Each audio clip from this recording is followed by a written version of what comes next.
नमस्कार। Star TV Bihar के live show में आपका बहुत बहुत स्वागत है। बिहार में फुल फ्लेज्ड सम्राट की सरकार बन गई है। मंत्रियों ने शपथ ले लिया है।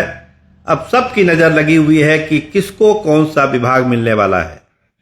हेडलाइंस क्या है? निशांत की एंट्री और मंगल पांडे बाहर चले गए। कहां जा रहे हैं मंगल पांडे? और क्या बाल बाल बच गए अशोक चौधरी, श्रेयसी सिंह और दीपक प्रकाश? 26 मंत्रियों को शपथ लेना था, संख्या पहुंच गई 32। तो ये एंट्री क्यों हुई बाद में?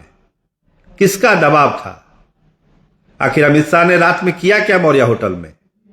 क्या वो लिस्ट पूरी तरह से संशोधित हो गई? आइए इन तमाम जानकारी से आपको हम रूबरू कराते हैं। पहले मंगल पांडे की बात जान लीजिए। मंगल पांडे को दिल्ली में बड़ी जिम्मेदारी मिलने वाली है। वो राष्ट्रीय महामंत्री बनाए जा रहे हैं दिल्ली में, और नितिन नवीन की टीम में उनको अहम भूमिका मिलने वाली है। हो सकता है कि यूपी के प्रभारी भी बनाए जा सकते हैं। तो मंगल पांडे को लेकर जो ये कहा जा रहा है कि उनका कद घटा है, उनको मंत्रिमंडल में जगह नहीं मिली, तो ऐसा कुछ नहीं है। उनका कद बड़ा है मंगल पांडे का। अब राष्ट्रीय फलक पर वो अपनी संगठन क्षमता का प्रदर्शन करेंगे। राष्ट्रीय महामंत्री मंगल पांडे बनाए जा रहे हैं। निशांत कुमार हाँ ना चल रहा था, बनेंगे नहीं बनेंगे। यात्रा उनकी रद्द हुई, पटना आए, रात भर भी मनाने का दौर चला। ललन सिंह लगे हुए थे कि आपको मंत्री बनना है, मंत्री बनना है। जब यह तय हो गया कि हां मंत्री बनना है, तो फिर विभाग कौन सा?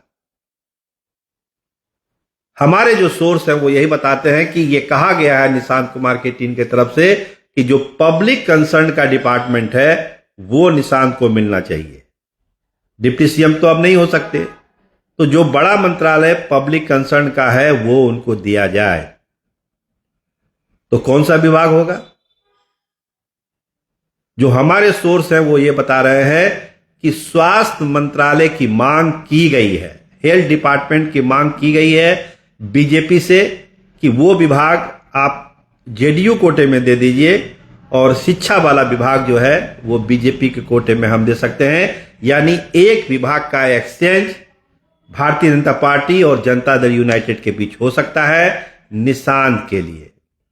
हालांकि विजेंद्र यादव ने बिजली विभाग का ऑफर दिया निशांत को कि मैं अपना विभाग आपको दे देता हूं, लेकिन स्वास्थ्य पर एक नजर है कि स्वास्थ्य विभाग जो है वो जेडीयू के कोटे में आए और निशांत उसके मंत्री बने। और एक और खबर निशांत से जुड़ी हुई हम बता दें कि निशांत कुमार के लिए 7 सर्कुलर रोड आवंटित किया जाएगा, जिसमें फिलहाल अभी मुख्यमंत्री नीतीश कुमार रह रहे हैं, पूर्व मुख्यमंत्री। निशांत कुमार अपने पिता के साथ ही 7 सर्कुलर रोड में रहेंगे। वो जो बंगला है वो निशांत कुमार के नाम से आवंटित किया जाएगा। जो अभी तक जो विपक्ष की आलोचना झेल रहे थे निशांत कुमार की, किस हैसियत से उनको सिक्योरिटी मिली हुई है, मकान कौन से मिलेगा, क्या होगा, तो इन तमाम चीजों का जवाब ओथ लेते के साथ मिल गया कि 7 सर्कुलर रोड में निशांत कुमार रहेंगे। और एक जो पब्लिक कंसर्न का डिपार्टमेंट स्वास्थ्य है वो उनको मिल सकता है। अभी कुछ घंटों में उसका भी ऐलान हो जाएगा। डिमांड वही की गई है। हालांकि बिजली का ऑफर और शिक्षा का ऑफर उनको दिया गया है जेडीयू की तरफ से। ये बता दें हम आपको। मंत्री कौन कौन बने बताने की जरूरत नहीं है, सबको पता है कि जदयू कोटे से कितने लोग बने और उनके बीजेपी के कोटे से कितने लोग बने हैं, और किस तरह से जातीय समीकरण का ध्यान रखा गया है। ओबीसी, ईबीसी और जो संतुलन है उसको बनाने की कोशिश की गई है। एक चीज और मार्केबल है, समझिए। 26 मंत्री को ही बनाया जाना था, बन कितने गए? 32। तो क्या अशोक चौधरी, श्रेयसी सिंह और दीपक प्रकाश का नाम लिस्ट में नहीं था? अंतिम समय में जोड़ा गया। निशांत कुमार का नाम जोड़ा गया, वो तो पहले पता चल गया कि निशांत कुमार का नाम जोड़ा गया, लेकिन आज सवेरे सवेरे तक ये 3 नामों पर बड़ा कंफ्यूजन था। श्रेयसी सिंह को फोन नहीं आया, अशोक चौधरी को फोन नहीं आया, दीपक प्रकाश को फोन नहीं आया। बड़ी बेचैनी, क्या होगा नहीं होगा। लेकिन जो सत्ता का खेल होता है, दबाव का खेल होता है, वो तमाम चीज़ें हुई। मोर्चाबंदी हुई, अशोक चौधरी के लिए भी त्राहिमाम संदेश भेजा गया, श्रेयसी सिंह के लिए भी त्राहिमाम संदेश, और दीपक प्रकाश के लिए तो खुद उपेंद्र कुशवाहा ने ही मोर्चा ले लिया कि बनना है तो दीपक प्रकाश को ही बनना है। तो आखिरकार जो 26 वाली लिस्ट थी वो आगे बढ़ी, और आपको मालूम है कि अब 32 मंत्री जो है आज शपथ ले चुके हैं, यानी टोटल जो कहिए कि 34 मंत्री जो है ऑलरेडी हो चुके हैं। अब केवल एक ही मंत्री की गुंजाइश है, यानी पाला बदल वालों के लिए अब बहुत गुंजाइश नहीं है।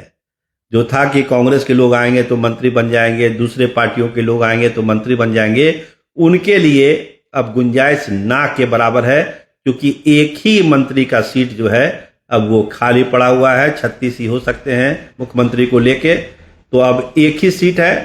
अब उस एक सीट पर जिसका भाग निपटे, फिलहाल तो कुछ होना नहीं है। तो बहुत लोगों को निराशा हुई है इस मंत्रिमंडल विस्तार से। जो अपना बंडी कुर्ता सब सिलाए हुए हैं, उसमें मंजीत सिंह भी हैं, नीरज बबलू भी हैं, शालिनी मिश्रा भी हैं, बहुत सारे लोग हैं। कितना नाम गिनाएं आपको हम। बहुत सारे लोग थे जिनको उम्मीद थी कि इस बार जरूर उनका भाग उदय होगा, वो मंत्री बन जाएंगे, लेकिन ऐसा हो नहीं पाया। और एक सेलेक्टेड जो जातीय समीकरण, सामाजिक समीकरण को बनाकर एक मंत्रिमंडल बनाया गया है। पहले ये कहा जा रहा था कि कुछ सीटों को बचा के रखा जाएगा, लेकिन जो हमने कहा कि कुछ लोग बच गए बाल बाल, उनमें अशोक चौधरी, श्रेयसी सिंह, दीपक प्रकाश शामिल हैं। अंतिम समय में इनका नाम जोड़ा गया।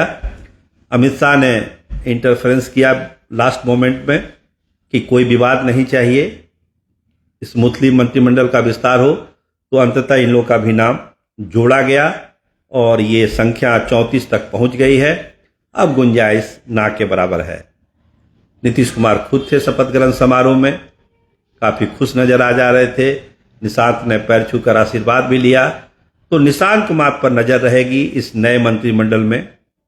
मीडिया की भी नजर रहेगी, नेताओं की भी नजर रहेगी कि कैसा परफॉर्मेंस करते हैं, क्योंकि सीएम को लेकर पहले चर्चा चली, उसकी गुंजाइश नहीं थी, चर्चा जरूर चली। हाँ, डिप्टी सीएम की जरूर गुंजाइश थी निशांत के लिए, जिसको निशांत ने ठुकराया और यात्रा का अपना प्राथमिकता दिया। लेकिन अब वो यात्रा फिलहाल अभी टली हुई है। मंत्री बने हैं और लगता है कि एक बड़ा महकमा पब्लिक कंसर्न का हो सकता है, स्वास्थ्य ही उनको मिल जाए। और मंगल पांडे के बारे में हम आपको बता चुके हैं कि मंगल पांडे का कद बढ़ने वाला है। राष्ट्रीय महामंत्री वो बनाए जा रहे हैं नितिन नवीन के टीम में। और उत्तर प्रदेश जैसे महत्वपूर्ण राज्य की जिम्मेदारी जहां पर चुनाव होना है, वहां मंगल पांडे को प्रभारी बनाया जा सकता है। अभी तक की यही खबरें हैं। अब देखिए, नया मंत्रिमंडल बन गया है, सम्राट की सरकार बन गई है। अब सारा फोकस जो है बिहार के विकास पर होना चाहिए सरकार का। पब्लिक भी यही चाहती है, सम्राट चौधरी भी यही चाहते हैं। लेकिन जो चुनौतियां हैं बिहार के सामने, खासकर जो फाइनेंशियल चुनौती है, उससे निपटना होगा, क्योंकि अभी तक तो मंत्रिमंडल था नहीं, काम रुका पड़ा था। अब विस्तार हो चुका है, फुल फ्लेजेड मंत्रिमंडल बन गया है। जल्द ही कैबिनेट की बैठक होगी, सब मंत्री लोग अपने अपने काम में लगेंगे और बिहार के 14.5 करोड़ जनता को ये उम्मीद है कि ये सरकार युवाओं को नौकरी देगी, महिलाओं को सुरक्षा देगी, महिलाओं को नौकरी देगी। और जो पेंडिंग काम बिहार के पड़े हुए हैं, खासकर युवाओं के लिए, और सबसे बड़ा इशू रोजगार का है, उस पर यह सरकार विशेष ध्यान देगी। सम्राट चौधरी का एक विजन है बिहार के विकास को, लगता है कि उस विजन को वो साकार करेंगे। देखिए, इंतजार करिए ये सरकार कैसे काम करती है। कैमरामैन विमल यादव के साथ मैं सरोज सिंह, धन्यवाद, नमस्कार।